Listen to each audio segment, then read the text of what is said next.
Hello everyone, आप सभी को मेरे चैनल लव स्टोरी एक्सप्लेनेशन में स्वागत है। अगर आप मेरे चैनल पर नए आए हैं तो प्लीज़ चैनल को सब्सक्राइब करके बेल आइकन को हिट ज़रूर कर देना फर्दर अपडेट के लिए।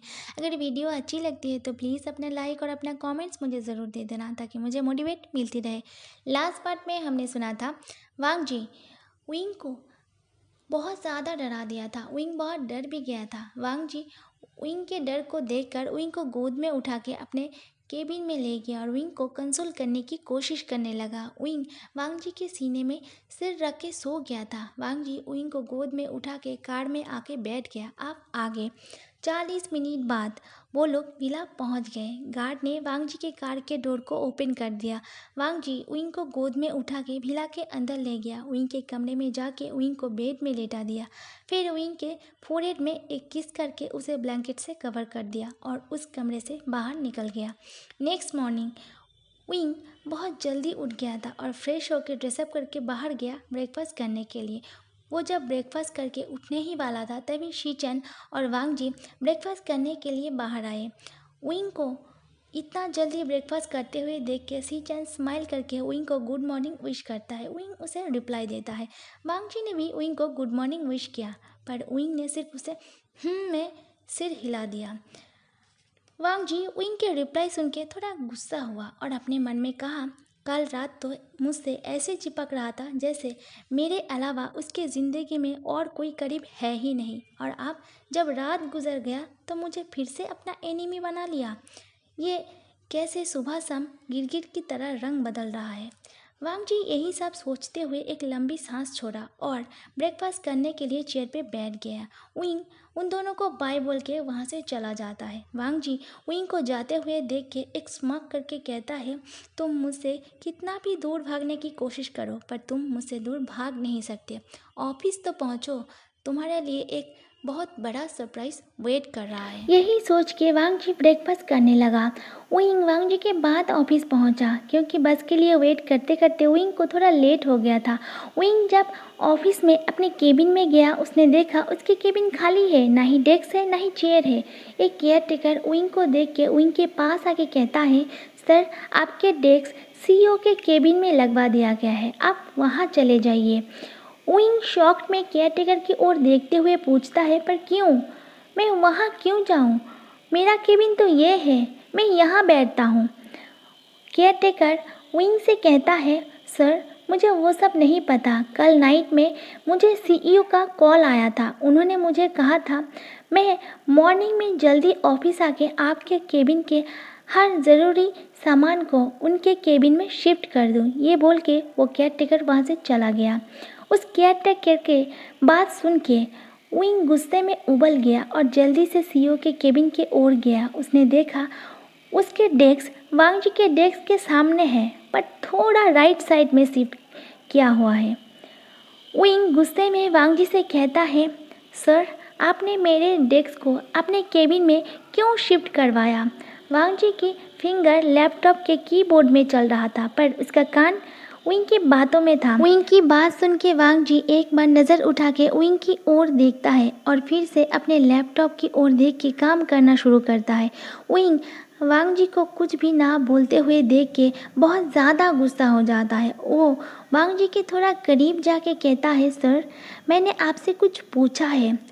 वांग जी अपने लैपटॉप को बंद करके विंग की ओर देखते हुए कहता है, तुम्हारे सेफ्टी के लिए मैंने तुम्हारे डेस्क को अपने केबिन में शिफ्ट करवाया है। विंग वांग जी की बात सुन के चिढ़ते हुए कहता है, आपको मेरे सेफ्टी के बारे में सोचने की कोई ज़रूरत नहीं है, मैं खुद का ख्याल खुद रख सकता हूँ। वांग जी विंग की बात सुन के अपना चेयर छोड़ के उठ के विंग के करीब आने लगा। विंग वांग जी को अपना करीब आते हुए देख के पीछे जाने लगा। विंग हकलाते हुए कहता है, सर ये आप मेरे करीब क्यों आ रहे हैं? वांग जी विंग की बात सुन के रुक जाता है और थोड़ा झुक के विंग के फेस के करीब अपना फेस ले जाके कहता है, कल तुम बहुत डर गए थे ना, इसीलिए मैंने तुम्हारे केबिन के ज़रूरी सामान को अपने केबिन में शिफ्ट करवा लिया है। आफ्टर ऑल तुम मेरे असिस्टेंट हो और तुम्हें बहुत ज़्यादा काम करना होगा।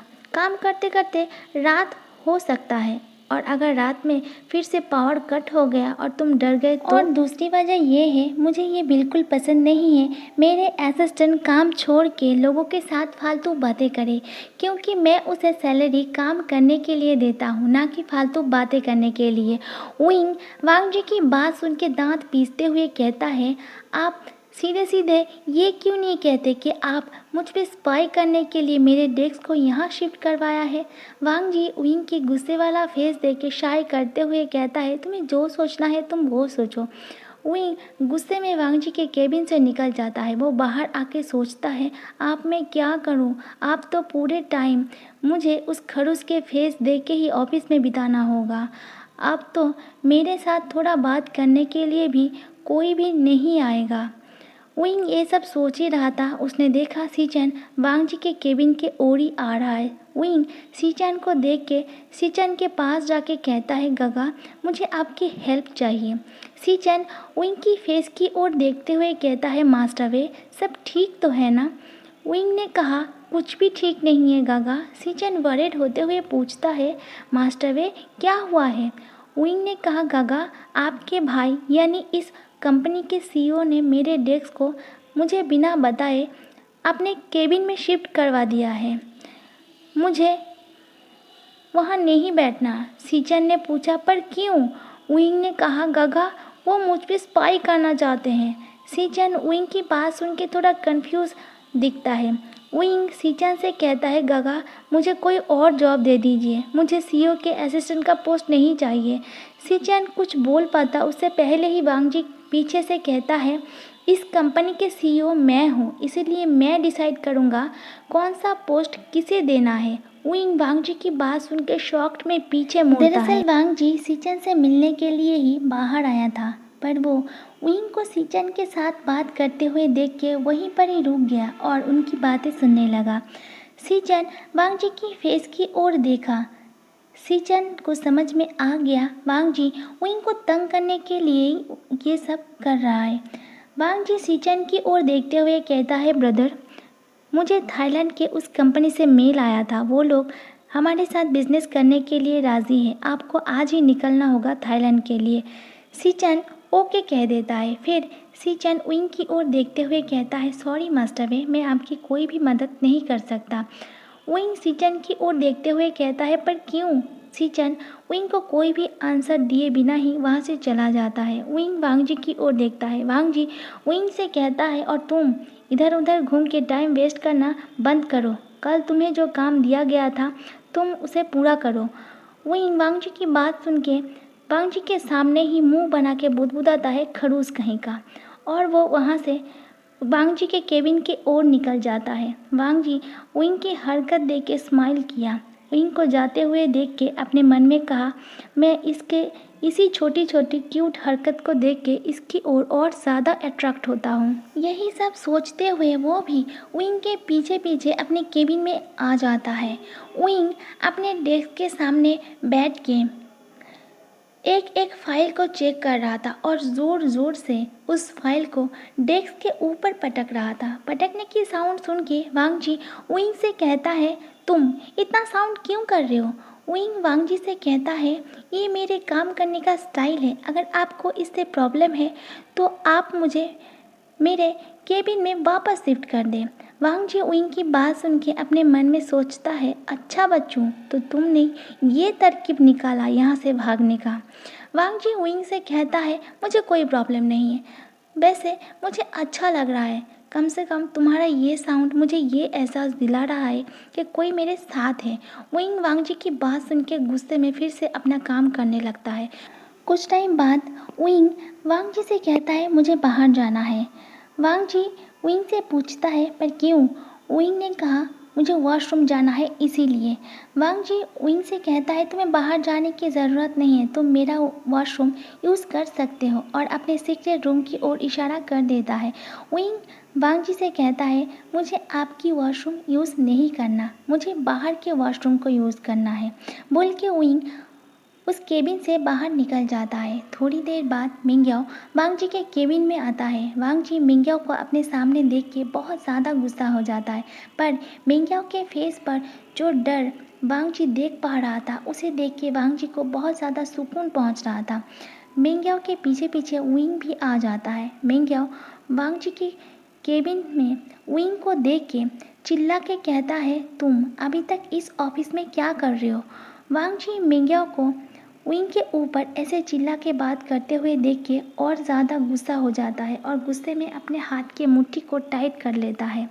विंग बड़े आराम से अपने डेस्क के सामने वाले चेयर में बैठते हुए मिंग्याओ की ओर देखते हुए कहता है, हाँ मैं यहाँ, अगर तुम चाहो तो तुम मुझे यहाँ से निकाल सकते हो। आफ्टर ऑल तुम इस कंपनी के सीईओ के होने वाले अदर हो। तुम अपने फियांसे से कहो मुझे जॉब से फायर कर दे। अगर वो तुम्हारी बात नहीं मानते तो तुम दूसरी तरीके से मुझे यहाँ से निकाल सकते हो।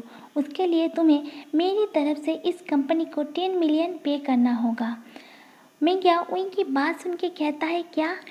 विंग ने कहा, अगर तुम्हें मेरी बात समझ में नहीं आया तो तुम अपने सामने वाले पर्सन यानी तुम्हारे फियांसे से पूछ लो, वो प्यार से तुम्हें सब कुछ समझा देगा। वांग जी विंग की बात सुन के अपने मन में कहता है, मेरा फियांसे है जान के भी इसके अंदर कोई जेलसी नहीं हो रहा, एक मैं ही हूँ इसे अपना बनाने के लिए मरा जा रहा हूँ, इसके अंदर तो मेरे लिए कोई फीलिंग्स ही नहीं है। मिंग्याओ विंग की बात सुन के वांग जी की ओर देखता है। मिंग्याओ वांग जी से कुछ पूछने ही वाला था, तभी वांग जी कहता है, तुम आज अकेले आए हो, सुसे नहीं आया? मिंग्याओ सुचे की नाम सुनते ही विंग की ओर देखते हुए कहता है, मुझे अपने फियांसे से कुछ सीक्रेट बात करना है। विंग जिस फाइल को चेक कर रहा था, उस फाइल को क्लोज करके एक अजीब स्माइल करके मिंग्याओ से कहता है, अगर तुम्हें अपने फियांसे से सीक्रेट बात करना है तो तुम उन्हें अपने बेडरूम में ले जाओ, फिर तुम्हें जो करना है उसके साथ कर लेना, तुम्हें कोई डिस्टर्ब नहीं करेगा। वांग जी विंग की बात सुन के शाय करते हुए अपने मन में कहता है, बेडरूम में तो मैं तुम्हारे साथ जाना चाहता हूँ किटन। मिंग्याओ विंग की बात सुन के गुस्से में वांग जी की ओर देखते हुए कहता है, वो तुम्हारे सामने मुझसे इस तरीके से बात कर रहा हो, तुम चुप हो। वांग जी कुछ कहता उससे पहले ही विंग फिर से बोल पड़ता है, अरे तुम्हारा फियांसे मतलब इस कंपनी के सीईओ क्या बोलेगा? उन्होंने खुद ही मुझे 10 मिलियन का ब्लैकमेल करके दोबारा इस कंपनी को ज्वाइन करने पर मजबूर कर दिया है। सिर्फ इतना ही नहीं, उन्होंने तो मुझसे मेरी केबिन भी छीन ली है और मुझे यहाँ बैठा दिया है। मिंग्याओ विंग की बात सुन के वांग जी की ओर देखते हुए अपने मन में सोचता है, क्या सच में वांग जी इसके लिए इतना पागल हो गया है जो इसको एक पल भी देखे बिना नहीं रह सकता? वांग जी मिंग्याओ को सोच में देख के कहता है, मिंग्याओ तुम्हें जो भी कहना है तुम बेबूशियन के सामने बता सकते हो, उसे तुम्हें कोई प्रॉब्लम नहीं होगा। वांग जी की बात सुन के मिंग्याओ अपनी सोच को साइड में रख के वांग जी से कहता है, वांग जी तुम्हें पता है किसी ने सुसे का मर्डर कर दिया है, वो भी बहुत ही बेदर्दी से। फिर मिंग्याओ वांग जी को सुसे का वो टॉर्चर वाला वीडियो दिखाता है। विंग सुसे की मर्डर वाली बात सुन के हैप्पी होकर कहता है, क्या सच में सुसे को किसी ने मार डाला है? विंग की बात सुन के वांग जी और मिंग्याओ विंग की ओर देखता है। वांग जी विंग की हैप्पी देख के वो भी बहुत हैप्पी हो जाता है, पर मिंग्याओ बहुत गुस्से में आ जाता है। विंग गुस्से वाला फेस लेके कहता है, अगर वो बास्टर्ड सुसे मेरे सामने दोबारा आता तो इस बार मैं उसके पूरे फेस को नोच लेता और उसके आइज़ को निकाल लेता, ताकि वो दोबारा किसी पर भी गंदी नज़र ना डाल पाता। वांग जी विंग की बात सुन के अपने मन में कहता है, मेरी स्वीटहार्ट मैंने पहले ही तुम्हारे विश को पूरा कर दिया है। मिंग्याओ विंग को एक किलर नज़रों से देख रहा था। वांग जी मिंग्याओ को विंग को ऐसे घूरते हुए देख के उसका मन कर रहा था वो अभी इसी वक्त मिंग्याओ की आंखें भी निकाल दे, पर वो ऐसा नहीं कर सकता। वांग जी एक लंबी सांस लेके मिंग्याओ से कहता है, मिंग्याओ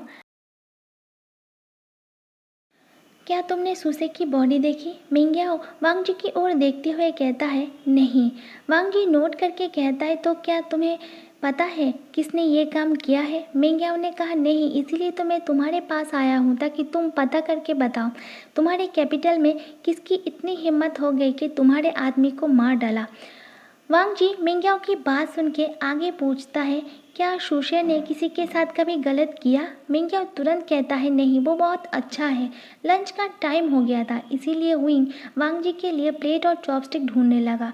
उसे वहाँ नहीं मिला, इसीलिए वो बाहर चला गया। वांगजी विंग को बाहर जाते हुए देखा, फिर मिंग्याओ से आगे कहा, मैं शुशे के बारे में सारी इन्फॉर्मेशन निकाल लूँगा। अगर उसके बारे में कोई भी गलत इन्फॉर्मेशन मुझे मिला तो तुम्हें उसके लिए कॉन्सिक्वेंसी भुगतना होगा। मिंग्याओ वांगजी की बात सुन के डर जाता है और अपने मन में कहता है, अगर वांगजी को सुशी के साथ साथ मेरे सच का भी पता चल गया तो। इसीलिए वो तुरंत वांगजी को मना करते हुए कहता है, छोड़ो भी, जो मर गया है उसके बारे में जान के क्या होगा, वैसे भी वो सिर्फ एक असिस्टेंट ही था। अब तुम ही सोचो, अगर तुम्हारे असिस्टेंट बेबूशन को कोई मार डालेगा तो तुम्हें कोई फर्क पड़ेगा? मिंग्याओ की बात सुन के वांगजी गुस्से में अपने चेयर को पीछे पुश करता है और मिंग्याओ के पास आके मिंग्याओ के गले को टाइटली पकड़ लेता है और दांत पीसते हुए कहता है, उसकी ओर कोई आंख उठा के तो देखे, मैं उसकी आंखें निकाल दूंगा। और तुम तो उसकी मरने की बात कर रहे हो, पहले उसे कोई टच तो करे।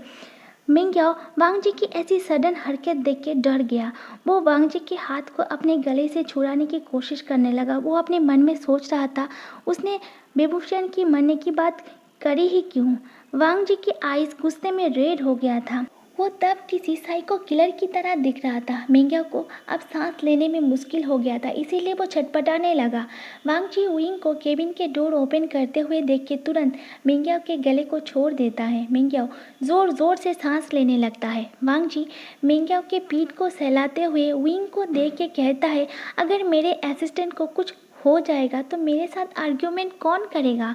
विंग वांगजी की बात सुन के तीखी नज़रों से वांगजी की ओर घूरता है और मुंह बना देता है। मिंग्याओ अपने मन में कहता है, वांगजी उस बेबूशियन के लिए इतना ऑब्सेस हो गया है कि उसके लिए मुझे मारने के लिए भी रेडी है। विंग टेबल के ऊपर प्लेट और चॉपस्टिक रख के जाने ही वाला था, तभी वांगजी विंग से कहता है, तुम कहाँ जा रहे हो? विंग वांगजी से कहता है, लंच करने के लिए कैंटीन जा रहा हूँ। वांगजी विंग की बात सुन के कहता है, तुम्हें पता है ना, मुझे अकेले लंच करना पसंद नहीं है। विंग वांगजी से कहता है, अच्छा आप अकेले कहाँ हैं? आपके फियांसे है ना आपके साथ लंच करने के लिए? विंग की बात सुन के मिंग्याओ तुरंत विंग की ओर देखते हुए कहता है, मुझे कुछ काम है इसीलिए मुझे जाना होगा। क्योंकि मिंग्याओ को पता चल गया था वांगजी ने क्यों उसे छोड़ दिया और किस लिए अचानक वो सॉफ्ट बिहेव करने लगा। अगर विंग नहीं आता तो उसकी जान जा सकता था। अब विंग यहाँ नहीं रहेगा, इसीलिए उसका यहाँ रहना ठीक नहीं है। वो जल्दी से वांगजी के केबिन से निकल जाता है। विंग वांगजी की ओर देखता है, तभी ड्राइवर लंच ले आता है। वांगजी विंग से कहता है, अगर तुम मेरे साथ लंच नहीं करना चाहते तो कोई बात नहीं, कम से कम मेरे लिए लंच सर्व तो कर सकते हो ना।